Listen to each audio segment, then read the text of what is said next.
Eh bien, je vais vous lire un passage avant d'aller lire dans Apocalypse. Ça se trouve dans Actes. Vous n'avez pas besoin de tourner, je vais juste vous lire le passage. Je crois que ça va résumer un peu vraiment ce que nous allons regarder ensemble aujourd'hui. Paul est dit dans Acte 20, verset 26, il dit « C'est pourquoi je vous déclare aujourd'hui que je suis pur du sang de tous, car je vous ai annoncé tout le conseil de Dieu sans rien en cacher. Prenez donc garde à vous-même et à tout le troupeau sur lequel le Saint-Esprit vous a établi évêque pour paître l'Église de Dieu qui s'est acquise par son sang. Je sais qu'il s'introduira parmi vous, après mon départ, des loups cruels qui n'épargneront pas le troupeau et qu'il s'élèvera du milieu de vous des hommes qui enseigneront des choses pernicieuses pour entraîner les disciples après eux. Veillez donc, vous souvenant que durant 3 années, je n'ai cessé nuit et jour d'exhorter avec l'âme chacun de vous. Amen. Alléluia. Et je pense que ça résume bien l'Église que nous allons regarder ce matin. Et puis, je crois qu'une des leçons principales de cette Église-là, on va lire à partir du verset 18, dans Apocalypse 2, mais la pensée principale, hein? Apocalypse 2, à partir du verset 18. La pensée principale que nous allons voir, je crois, ou du moins que moi je retiens de ce qui est mentionné là, c'est que l'Esprit exhorte l'ange à veiller pour paître le troupeau de Dieu. Vous allez voir la pensée qui, pour moi, qui ressort de ça. L'Esprit dit toutes sortes de choses, mais une des choses qui est au-dessus de tout ça, c'est de veiller pour paître le troupeau de Dieu. Apocalypse 2, verset 18, ça dit « Écris à l'ange de l'église de Thyatire. Voici ce que dit le Fils de Dieu, celui qui a les yeux comme une flamme de feu, et dont les pieds sont semblables à de l'airain ardent. Je connais tes œuvres, ton amour, ta foi, ton fidèle service, ta constance, et tes dernières œuvres plus nombreuses que les premières. Mais ce que j'ai contre toi, c'est que tu laisses la femme Jézabel, qui se dit prophétesse, enseigner et séduire mes serviteurs pour qu'ils se livrent à la débauche et qu'ils mangent des viandes sacrifiées aux idoles. Je lui ai donné du temps afin qu'elle se repente, et elle ne veut pas se repentir de sa débauche. Voici, je vais la jeter sur un lit et envoyer une grande tribulation à ceux qui commettent adultère avec elle, à moins qu'ils ne se repentent de leurs œuvres. Je frapperai de mort ses enfants, et toutes les églises connaîtront que je suis celui qui sonde les reins et les cœurs. Et je rendrai à chacun de vous selon ses œuvres. À vous, à tous les autres de Thyatire qui ne reçoivent pas cette doctrine et qui n'ont pas connu les profondeurs de Satan, comme il les appelle, je vous dis, je ne mets sur vous d'autres fardeaux, seulement ce que vous avez, retenez-le jusqu'à ce que je vienne. À celui qui vaincra et qui gardera jusqu'à la fin mes œuvres, je donnerai autorité sur les nations. Il les paîtra avec une verge de fer, comme on brise les vases d'argile, ainsi que moi-même j'en ai reçu le pouvoir de mon Père, et je lui donnerai l'étoile du matin. Que celui qui a des oreilles entende ce que l'Esprit dit aux églises. Encore une fois, Seigneur, on te remercie pour ta parole, et on te demande ce matin que par ton Esprit Saint, on puisse recevoir, Seigneur, ce qui est dit. On puisse vraiment avoir des oreilles pour entendre ce que l'Esprit dit aux églises. On te rend grâce, dispose nos cœurs à recevoir ta parole, dispose nos cœurs, Seigneur Dieu, à la mettre en pratique. En ton nom, on te le demande. Amen. Amen. J'ai remarqué la raison pour laquelle je mentionne que je crois que, vu c'est adressé premièrement à l'ange de l'Église, que l'ange a une responsabilité, n'est-ce pas? Et on reconnaît que l'ange est probablement l'ancien de l'Église ou le pasteur de l'Église ou la personne responsable de l'Église. Donc, il a une responsabilité de veiller pour bien paître le troupeau. Et je crois que ce que l'Esprit amène à notre attention, c'est que l'ange manque à ce niveau-là. Hein? Et on doit faire attention, parce que Paul nous dit qu'il va y avoir dans les derniers temps, il y a des gens qui vont s'infiltrer, il y a des gens qui vont monter et puis ils vont faire dévier les assemblées. Donc, on doit être prudent. On voit ici, et puis c'est la même approche dans toutes les lettres que pour moi je vois, comment que l'Esprit opère, ou comment est-ce qu'il apporte le message, c'est qu'il y a toujours le témoignage de Jésus en premier lieu. Parce que l'Esprit témoigne de lui. Il y a toujours le témoignage de Jésus. Et après ça, on voit comment est-ce que l'Esprit affirme l'Église en tant que telle. Et comment est-ce qu'il adresse la situation à laquelle il veut emmener leur attention. Et après ça, il les appelle à des actions, n'est-ce pas? C'est toujours la même chose. Et après ça, il donne l'assurance de la promesse que Dieu nous a faite. Alléluia. Donc, le témoignage ici qu'il donne, on n'a pas vraiment besoin d'interprétation. Ici, c'est très clair. On sait que dans le livre d'Apocalypse, il y a beaucoup de termes qui sont symboliques. Il ne faut pas les prendre littéralement, n'est-ce pas? À travers le livre d'Apocalypse, ce n'est pas un livre qui est littéraire. On sait qu'on ne verra pas une bête avec 7 têtes et 10 cornes. On sait qu'on ne verra pas Jésus avec 7 cornes. Et pourtant, un agneau de 7 cornes. On sait que c'est symbolique. Même dans les lettres qui sont écrites aux églises, il y a un langage symbolique à l'intérieur de ça, mais il y a des choses que ces symboles-là nous communiquent, qu'on a besoin de recevoir, qu'on a besoin d'entendre, et qu'on puisse voir Jésus dans toute sa gloire. Voyez-vous ce qui est intéressant dans cette lettre-là, c'est que c'est très clair concernant le témoignage de Jésus. Voici ce que dit le Fils de Dieu. Pas besoin d'interprétation, c'est pas symbolique, c'est vraiment qui il est, le Fils de Dieu. Ce qui est symbolique, c'est qu'il a les yeux comme une flamme de feu et dont les pieds sont semblables à de la reine ardente. C'est certain, mais qu'on voit Jésus, ça ne sera pas des flammes de feu. Il n'y aura pas une épée qui va sortir de sa bouche. Il n'y aura pas des pieds comme de l'ardent ardent, de la reine ardente. C'est symbolique, ça nous parle de certaines choses que le Seigneur veut qu'on comprenne. L'Église de Thyatire reçoit la révélation de Jésus comme étant le Fils de Dieu. En tant que Fils de Dieu, qu'est-ce qu'on peut recevoir de ça? C'est que la parole de Dieu nous dit qu'en lui, corporellement, habite la plénitude de la divinité.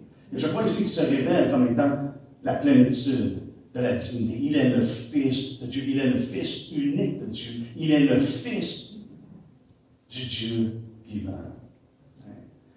C'est ce qu'il communique. Autrement dit, il est, je crois, le roc de l'Église. Voyez-vous, lorsque Jésus a demandé aux apôtres, qui dit-on que les gens disent que je suis?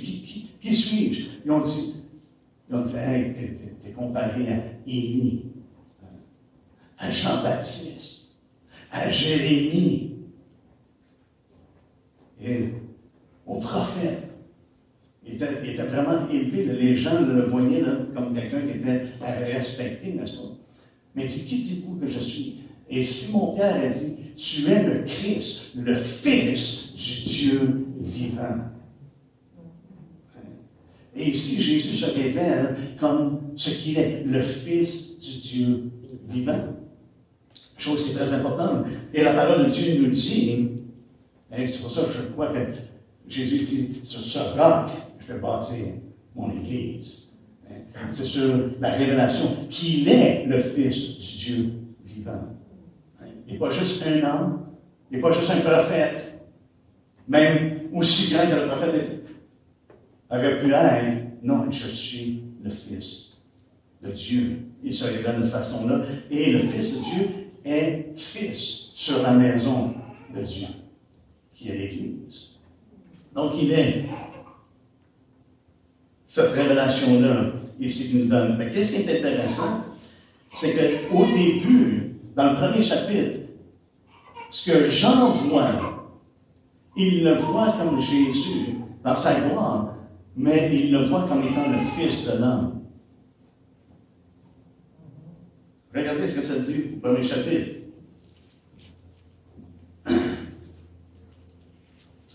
Ça nous dit au verset 12, « Je me retournai pour savoir quelle était la voix qui me parlait, et après m'être retourné, je vis 7 chandeliers d'or, et au milieu des 7 chandeliers, quelqu'un qui ressemblait à un fils d'homme, vêtu d'une longue robe et ayant une ceinture d'or sur la poitrine, sa tête et ses cheveux étaient blancs comme de la neige, blanche comme de la neige, ses yeux étaient comme une flamme de feu, et ses pieds étaient semblables à de l'airain ardent. » Comme s'ils avaient été embrassés dans une fournaise.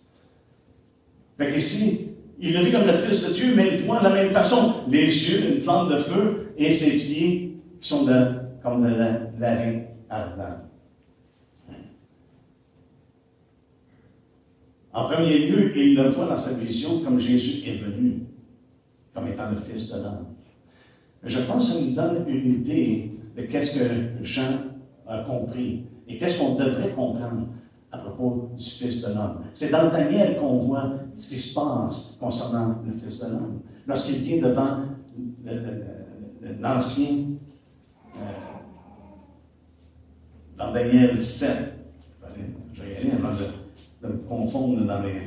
Ça dit au verset 13 du chapitre 7, « Je regardais pendant mes visions nocturnes, et voici sur les nuées des cieux arriva quelqu'un de semblable à un Fils de l'homme.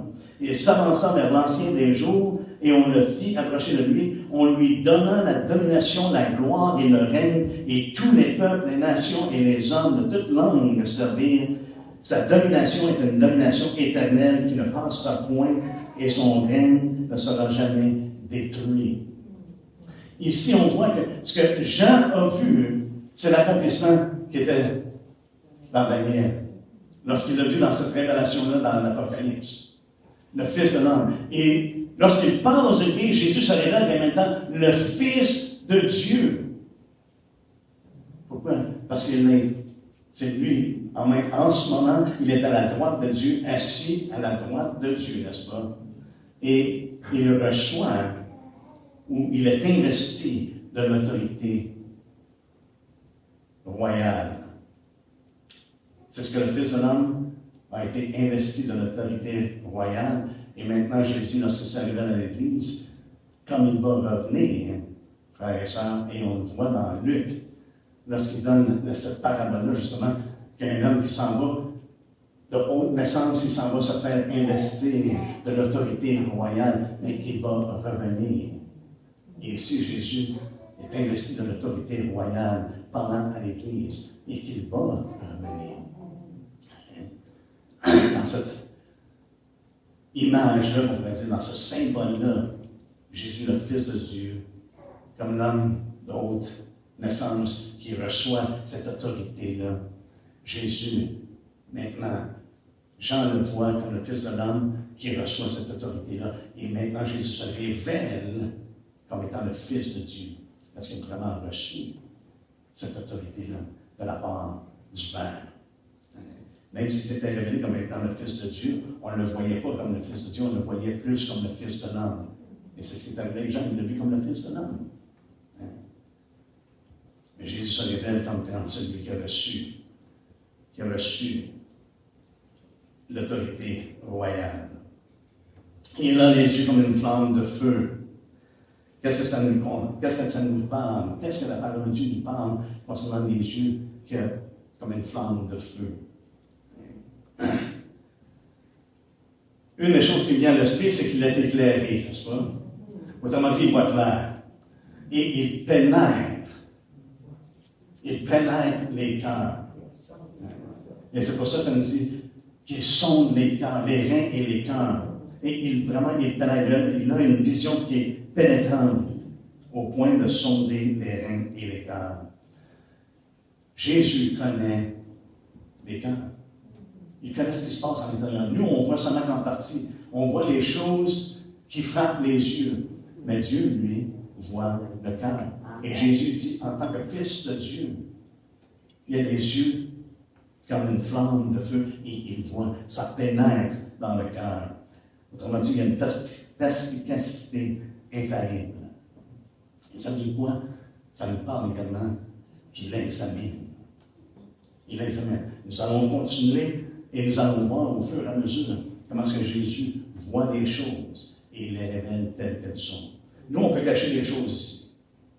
On peut cacher plein de choses. On peut bien paraître devant les hommes. Mais Jésus nous voit tels que nous sommes. Amen. Alléluia. Les pieds sont semblables à de l'airain ardent. Et ça nous parle, comme je mentionnais la semaine passée, concernant le jugement. Le Père ne juge personne, il a remis tout le jugement au Fils. Et c'est ça, ça nous parle. Il a des pieds semblables à de l'airain ardent. Autrement dit, il va y avoir une parfaite justice. Il n'y aura pas d'injustice. Et c'est ce qu'il dit ici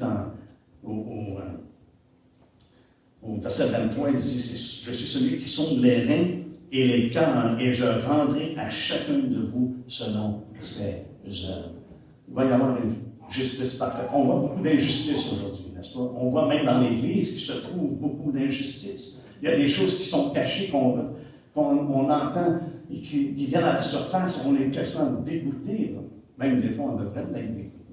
On est surpris de voir à quel point, comment est-ce que les choses peuvent être cachées et éventuellement être mises en lumière.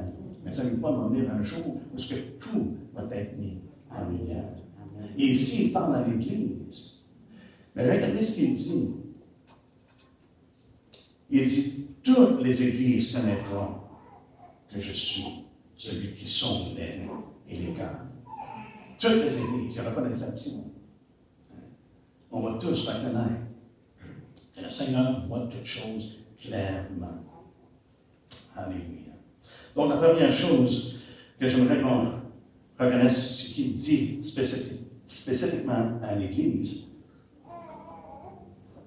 c'est qu'il affirme leur dévouement et leur engagement. Même, je dirais que les 7 églises, c'est l'Église qui est la plus louée dans un sens, qui est la plus louable dans ce qu'elle fait. Regardez ce qu'il dit. Je connais tes œuvres, ton amour, ta foi, ton fidèle service, ta constance. Il n'y a pas une Église qui mentionne toutes ces choses-là.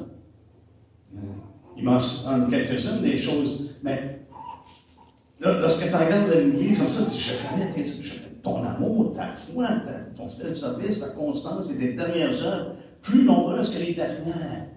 Et tes dernières œuvres plus nombreuses que les premières. Imaginez-vous, ça enlève une Église qui va de l'avant. C'est pas une Église qui est ralentie, c'est pas une Église qui se traîne les pieds, c'est une Église qui va de l'avant. N'est-ce pas? Ces œuvres sont plus nombreuses. Et on voit qu'il y a une constance, il y a une endurance. Et même on pourrait dire qu'il y a un signe de croissance. Ces œuvres augmentent. Sont plus nombreuses que les dernières. Des signes de croissance et non pas de fléchissement. On parle d'une Église qui sont en train de régresser. Ils sont réfragables. Au contraire, il dit, je reconnais ces choses-là. Je connais ces choses-là, je sais. Dieu connaît les cœurs. Je le vois. L'Esprit dit, je vois ce qui se passe dans l'Église. Et ça, c'est une bonne chose. Parce qu'il affirme qu'il y en a plusieurs dans l'Église qui demeurent fidèles au Seigneur sans succomber au dérèglement qu'il va mettre en lumière. Parce qu'au verset 24, ça dit, à vous, à tous les autres de Thyatire qui ne reçoivent pas cette doctrine. Voyez-vous, il y en a qui étaient dans l'Église, mais qui ne recevaient pas ce qui se passait nécessairement dans l'Église. Et pour moi, ça vient me chercher parce que je me dis, OK, Seigneur, une personne peut être dans une Église qu'on peut considérer comme ils sont de travers. Parce qu'il y a quoi là, qui est vraiment pas correct dans cette Église-là? Que l'Esprit de Dieu va mettre en lumière, que Jésus va démontrer qu'il y a quoi qui est vraiment pas correct, qui se compare avec Pergame. Pergame, il y avait déjà des gens, il y a des gens parmi vous qui sont attachés à une doctrine, mais ici, il y a quelque chose de différent qui se passe. Mais ça a rapport quand même à la doctrine, et il dit à tous ceux, à tous les autres de Thyatire qui ne reçoivent pas cette doctrine. Donc, soyons pas trop vite à juger des gens qui vont dans une église. Peut-être qu'on pense qu'ils sont croches, qu'ils sont pas... parce que Dieu connaît même les gens qui sont à l'intérieur de cette église-là, puis il voit les cœurs. Je crois qu'éventuellement, ils entendent la voix de l'Esprit qui disent, c'est le temps de sortir. Et c'est pour ça que je ne suis pas aussi vite de vouloir juger, de condamner les églises, parce qu'il y en a qui sont tout croches. Parce qu'il y en a qui adhèrent à des doctrines qui ne sont pas de Dieu. Des doctrines qui amènent les gens à dévier. Mais à l'intérieur de ça, parce que Dieu voit les cœurs, il connaît, il sonde les reins et les cœurs, et il fait remettre à chacun selon ses œuvres. Pas selon l'Église en tant que telle, au large, l'Assemblée. Donc le Seigneur ne juge pas mon cœur par rapport à l'Assemblée, mais il me juge selon mes œuvres, selon mes voies, et non pas ceux des autres. Donc, on doit avoir une oreille pour entendre ce que l'Esprit dit aux églises.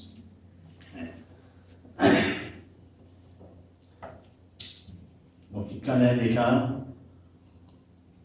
et c'est les cœurs de chacun. Nous, on ne connaît pas les cœurs.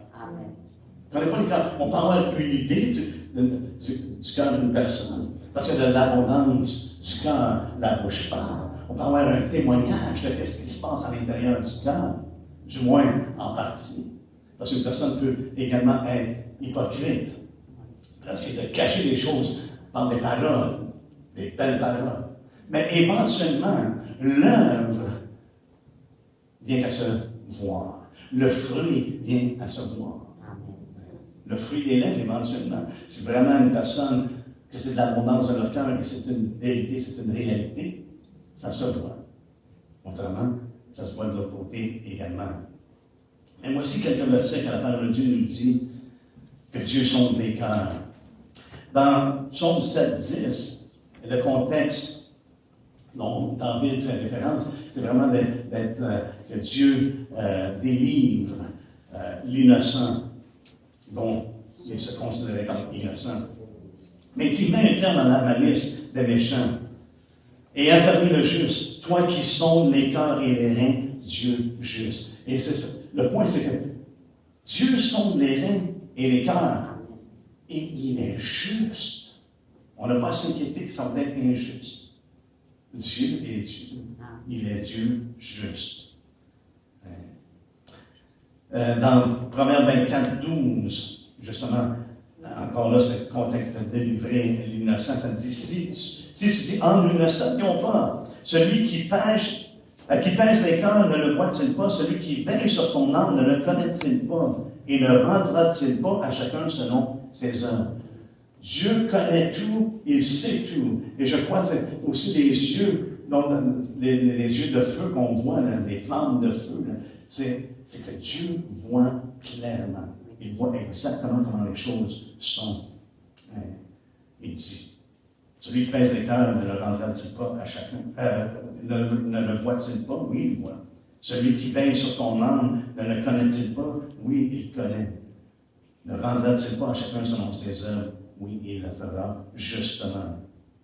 Dans Jérémie 17:10, ça me dit, moi, l'Éternel, j'éprouve le cœur, je sonde les reins pour rendre à chacun selon ses voies, selon le fruit de ses œuvres. Jésus parle de la même manière. Et regardez ce qu'il dit. Car le Fils de l'homme, il était sur la terre, il se présentait comme étant le Fils de l'homme. Car le Fils de l'homme doit venir dans la gloire de son Père avec ses anges, et alors il rendra à chacun selon ses œuvres. Il vient en tant que...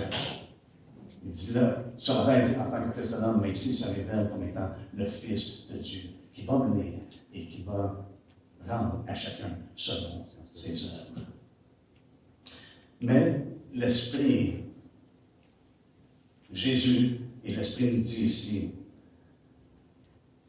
qu'il adresse leur insouciance qui les avertit. Et je crois, c'est pour ça que pour ma part, ça me fait penser à le besoin de veiller, de bien être le troupeau.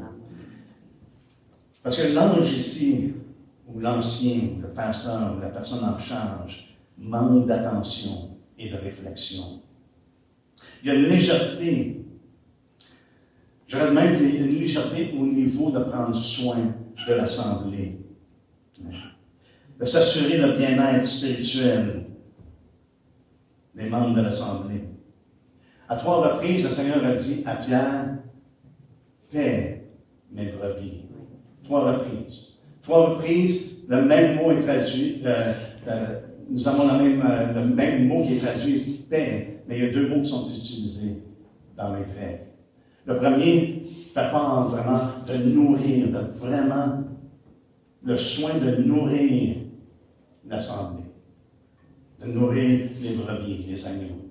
Le deuxième, c'est de soigner, de surveiller, de faire certain que les choses sont selon le plan de Dieu, selon les consignes que nous avons, selon l'instruction que nous avons. Mais ici, l'Ancien permet l'erreur. Voyez-vous, avec Pergame, ils ont toléré l'erreur. Parce que c'était des gens qui étaient déjà là. Il n'a pas dit à l'ange, « Ah, mais là, tu laisses des gens là, qui sont attachés. » Non, il dit, « Tu as parmi vous là, des gens qui sont attachés à ça. » Mais ici, il dit, « Tu laisses la femme Jézabel. » Ce que c'est dit, « Tu laisses la femme Jézabel. » enseigner. Donc, la responsabilité, c'est pris comme à la légère. De ne pas veiller, de bien paître le troupeau. Si tu laisses la femme, c'est comme tu y ouvres les portes. Le mot qui est utilisé, c'est tu laisses faire, que tu ne retiens pas, que tu laisses aller cette femme-là, qui est vraiment une instigatrice pour ce qui est mal et abominable. Si on repense à Jézabel, savez-vous qu'il y a 2 noms dans les Écritures qui sont utilisés juste une fois pour une personne?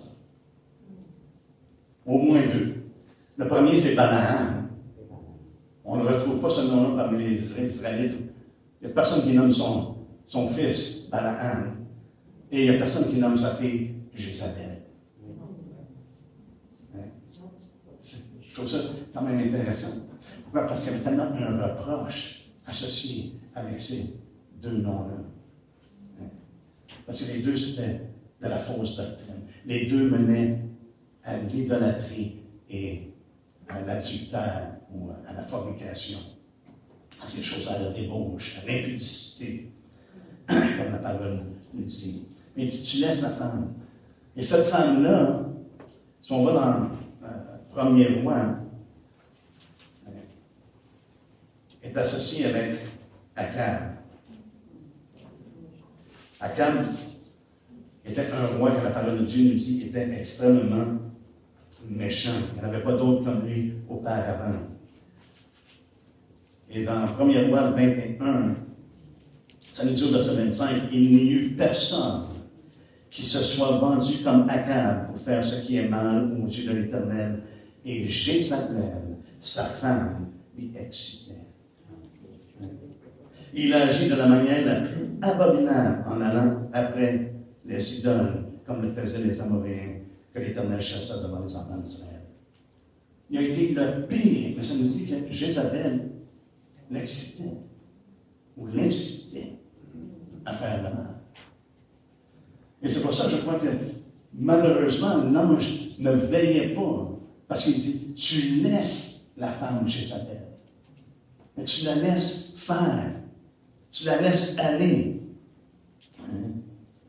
Autrement dit, c'est comme, il ferme les yeux sur l'infiltration de doctrines impures et odieuses aux yeux de Dieu. Il ferme les yeux sur la séduction qui est en train de s'infiltrer dans l'Église. Fait qu'il ne veille pas pour bien paître l'assemblée. Il dit, tu laisses ça aller. Tu tolères vraiment la méchanceté, d'inciter au mal. Tu tolères la méchanceté et le péché. Tu tolères ce que Dieu condamne.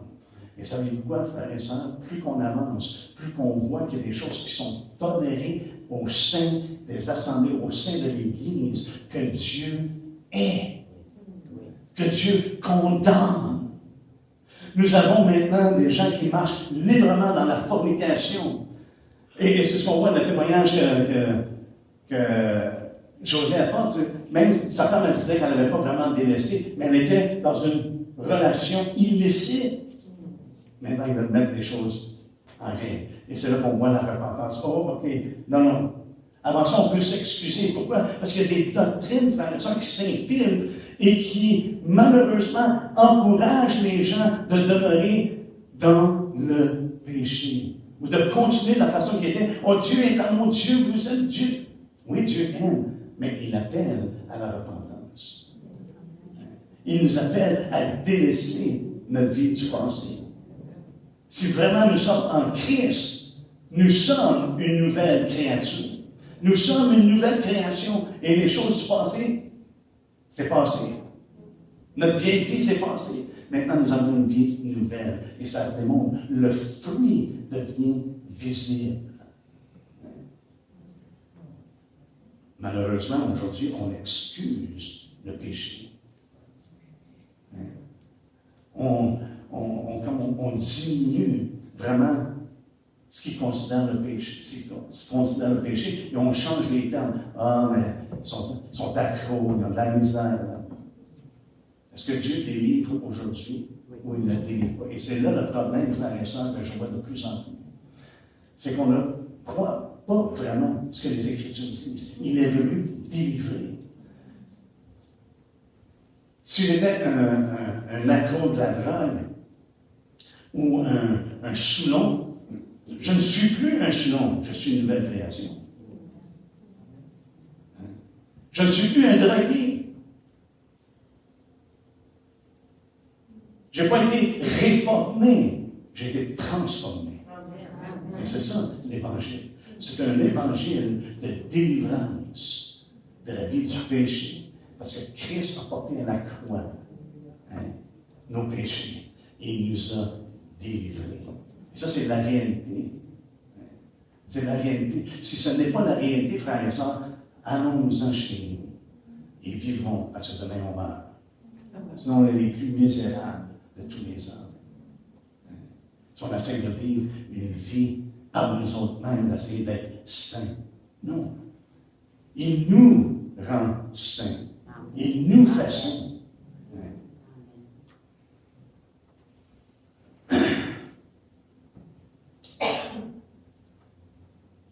Une des choses que je crois qu'on a besoin d'entendre, c'est que l'Esprit dit, que le Seigneur amène à l'attention de l'ange et qui concerne l'Église, c'est qu'il accorde une place d'influence à cette femme-là, à la femme de Jézabel. Une femme qui usurpe l'autorité dans l'Église. Il lui donne une place d'influence. Et ça nous dit, au verset 20, il dit, mais ce que j'ai contre toi, c'est que tu laisses la femme de Jézabel qui se dit prophétesse. Qui se dit prophétesse, qui se dit parler de la part de Dieu, d'enseigner de la part de Dieu, et d'emmener et de faire assimiler la doctrine de Dieu. Elle s'élève et se dit prophétesse. Elle s'est auto-proclamée, auto-nommée prophétesse.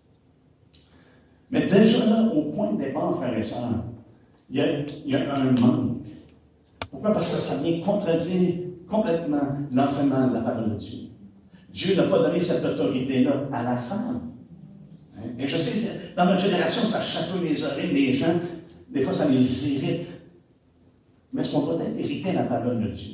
Parce que Paul dit, je ne permets pas à la femme d'enseigner. Il y a un endroit, il y a une place. Est-ce que la femme peut enseigner dans certains domaines? Oui, mais pas avoir l'autorité d'enseigner dans l'Église. De faire assimiler la doctrine. Parce que ça, dans le terme enseignant, c'est de faire assimiler une doctrine, de faire assimiler, hey, voici ce que la parole de Dieu nous enseigne, voici ce que l'Esprit de Dieu nous enseigne. Ça, il ne l'a pas donné. On ne voit aucune femme dans ce contexte-là. On voit les prophétesses dans l'Ancien Testament, qui étaient sous l'autorité de leur mari. Hulda était sous l'autorité de son mari. Elle n'enseignait pas. Simplement que le Seigneur lui donnait des paroles pour communiquer à son peuple. Mais elle n'avait pas un rôle d'autorité en ce terme-là. Ça nous dit ici, qui fait que c'était vraiment le contraire de la volonté de Dieu. Pourquoi? Parce que ça, déjà au point de départ, ça venait violer ce que la parole de Dieu met de l'avant. Elle se dit prophétesse. Qu'est-ce que la parole nous dit concernant la femme? Ça nous dit qu'elle doit être vêtue d'une manière décente, avec pudeur et modestie, comme il convient. Mais Jézabel, c'était complètement le contraire. C'était une femme qui était inconvenable. Lorsqu'on voit dans le livre des rois, justement, lorsqu'on lit à propos de Jézabel, c'était une femme qui mettait du fort, c'était une femme qui essayait d'attirer l'attention, c'était une femme qui n'était pas modeste. Elle est associée avec la prostitution. Donc, on voit là, qu'il y avait déjà quelque chose qui n'allait pas, qui laissait justement la femme Jézabel. Et savez-vous quoi, on est dans une génération où beaucoup de mouvements vont laisser la femme, vont ordonner la femme comme pasteur, comme ministre, ou quoi que ce soit. Pour ma part, je vais dire, OK, qu'est-ce que je ne comprends pas dans les Écritures? Parce que c'est réservé aux anciens. Cette œuvre-là, cette reine-là, il n'y a jamais une femme qui est mentionnée comme étant une ancienne dans l'Église. Jamais. Il n'y a pas une femme qui est mentionnée comme étant apôtre. Il n'y a pas une femme qui est comme enseignante. Malgré qu'elle enseignait, Paul les encourageait d'enseigner les femmes, d'enseigner leurs enfants dans les voies de Dieu. Mais jamais une place d'autorité dans l'Église comme étant ancienne ou apôtre. Il y en a, je sais, qui essaient de dire, ah oui, il y en a là. Parce que maintenant, il n'y a plus d'hommes, il n'y a plus de femmes en Christ. C'est pas de ça qu'il parlait. Là. On a maintenant le même accès au Père. Alléluia. Mais elle enseigne et séduit mes serviteurs. Tu la laisses enseigner et séduire mes séducteurs. C'est quelque chose. Parce que tu la laisses faire assimiler la doctrine qui amène les gens à s'égarer, qui les conduit hors du droit chemin, comme elle a fait Jézabel avec son mari Akab, malgré qu'il était déjà hors chemin, mais de les emmener hors de la vérité, de les mener dans l'erreur. C'est ça la séduction dont il parle, de s'éloigner de la vérité. Frères et sœurs, si on s'éloigne de la vérité ici, et on continue comme ça, éventuellement, on devient de plus en plus loin de la vérité. Et c'est le reproche qu'il a fait, c'est ce qu'il adresse concernant l'Église, et surtout spécifiquement l'ange qui permet ces choses-là, que l'Église est emmenée vers l'idolâtrie, une idolâtrie qui est sensuelle et spirituelle.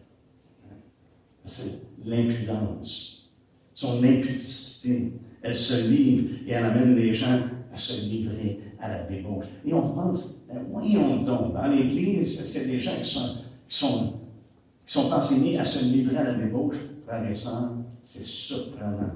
Ici au Québec, on voit peut-être même pas tout ce qui se passe en entour. Mais lorsqu'on va un petit peu plus loin en dehors et on sort et on voit les choses qui se passent maintenant dans l'Église et comment est-ce que les gens se livrent à l'impudicité ou est-ce que l'homosexualité maintenant est promue, est acceptée. Ah non, c'est nous autres qui est le problème. Parce qu'on devrait aimer et laisser ça entrer. Et ça rentre dans l'Église. J'ai entendu même ici au Québec qu'il y a des places que également, ça c'est promu. Et même le transgenre est comme, OK, on va peser les choses. qu'on soit rendu à ce point-là, c'est, pour ma part, c'est comme, wow, OK. Mais on voit que qu'est-ce que l'Esprit nous met en lumière ici, que c'est possible, que les gens soient enseignés de telle façon qu'ils se livrent à ces choses-là. Qu'ils viennent à les recevoir, non seulement les recevoir, mais à se livrer et à marcher de cette manière-là. Autrement dit, ça mène les gens à progresser dans l'iniquité.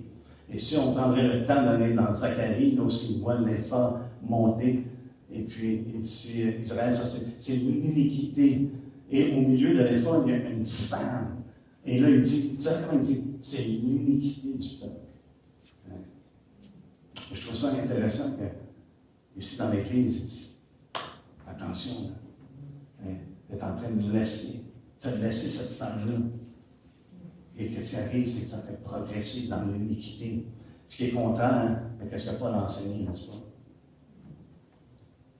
Paul a dit à ceux qui appartiennent à Dieu qu'ils renoncent à l'iniquité ou qu'ils abandonnent l'iniquité.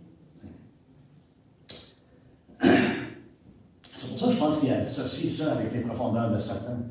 Parce qu'on sait que Satan, on sait que l'homme impie va apparaître, n'est-ce pas? Vous êtes conscient, l'homme impie va apparaître par la puissance de Satan, mais avec toutes les séductions de l'iniquité. C'est comme ça qu'il va apparaître. Fait qu'on voit ici que le Seigneur associe ces choses-là avec les profondeurs de Satan, même dans la lettre ici qu'on est en train de regarder. C'est associé avec les profondeurs de Satan, verset 24. À vous tous, à tous les autres de Thyatire qui ne reçoivent pas cette doctrine et qui n'ont pas connu les profondeurs de Satan. Ils n'ont pas connu les profondeurs de Satan comme il les appelle.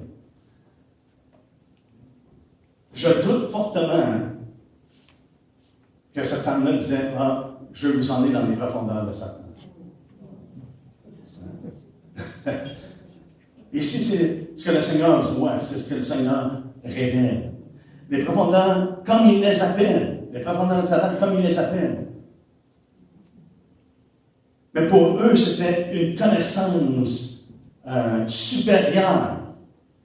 Comme Satan dans le jardin, hey, Dieu, c'est pas ce qu'il veut. J'ai une connaissance supérieure. Dieu sait que si vous mangez de ça, vous allez être comme des dieux. Vous avez la connaissance. Voyez-vous, le Seigneur le voit comme étant les profondeurs de Satan. Mais pour eux, j'imagine que c'était les profondeurs de Dieu, c'était des révélations plus grandes.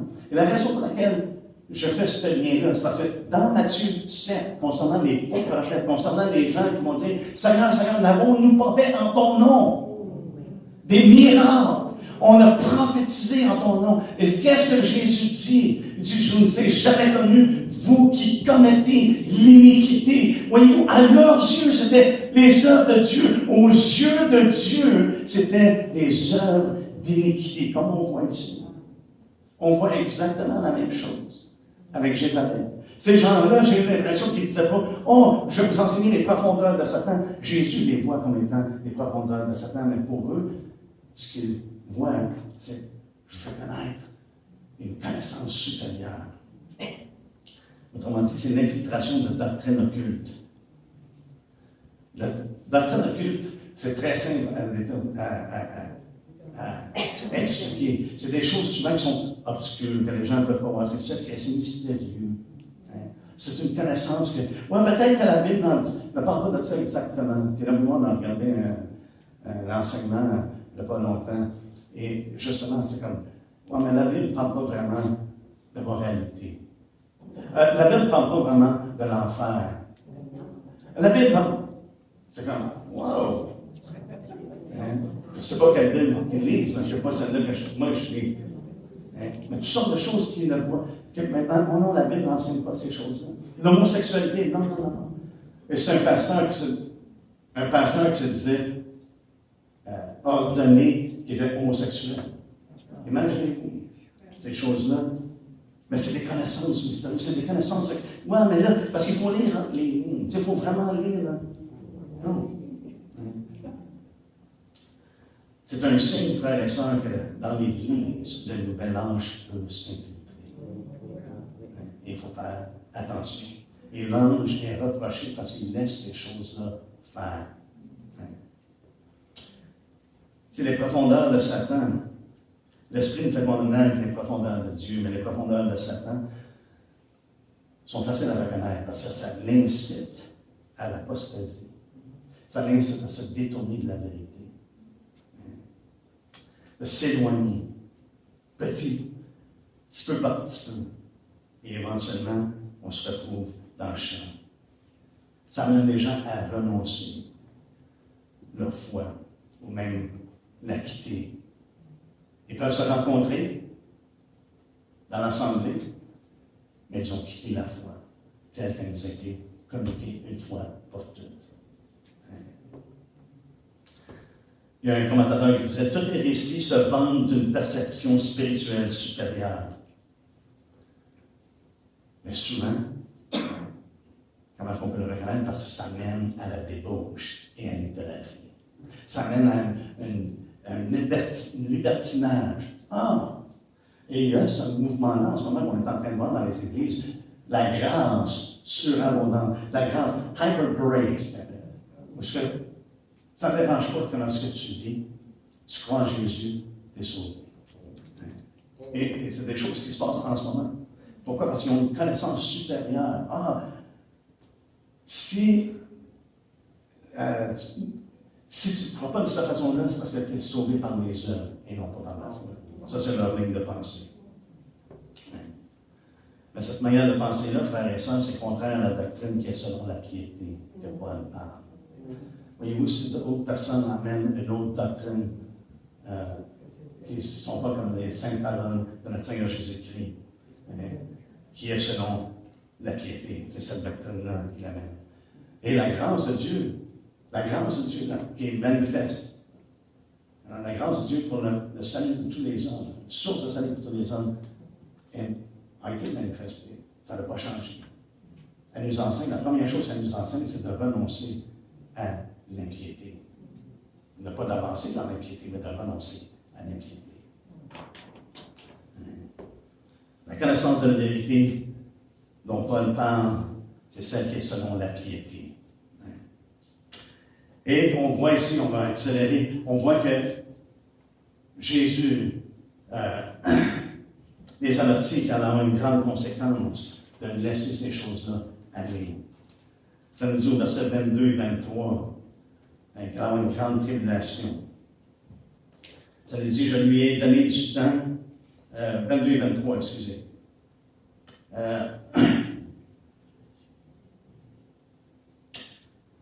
22, excusez, j'ai lu 21, c'est 22. Voici, je vais la jeter sur un lit et envoyer une grande tribulation à ceux qui commettent adultère avec elle, à moins qu'ils ne se repentent de leurs œuvres. Je frapperai de mort ces enfants. Wow!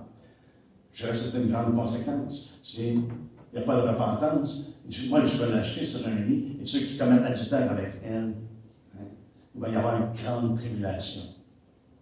Mais non seulement ça, il va frapper de mort ses enfants. Le fruit de ses œuvres va être mis à mort. C'est ce qu'il nous fait dire ici. C'est ce qu'il nous dit ici.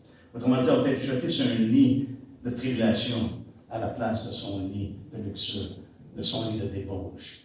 On va être jeté sur un lit de tribulation et ceux qui commettent adultère avec elle. Au lieu d'être du plaisir, ça va être de la souffrance. Et c'est un rappel, frères et sœurs, pour toutes les églises.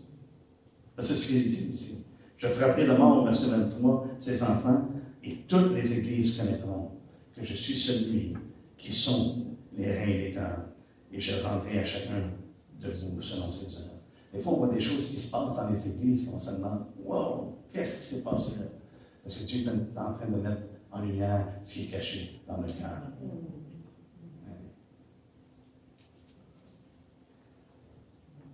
Mais il nous appelle, il appelle à l'action. Le Seigneur appelle à l'action. Ce n'est pas directement qu'on voit qu'il appelle à l'action, parce qu'il ne dit pas comme dans les autres, avec les autres églises, il dit « Repends-toi ». C'est pas ça qu'il dit ici. Je lui ai donné du temps pour se repentir. Il y a un temps qui lui a été accordé. Au verset 21, je dis « Je lui ai donné du temps afin qu'elle se repente ». Je lui ai donné du temps. Et on voit la grâce de Dieu et la miséricorde de Dieu. Donner du temps. Également, pour être traduit, je lui ai fourni les choses nécessaires pour qu'elle se repente.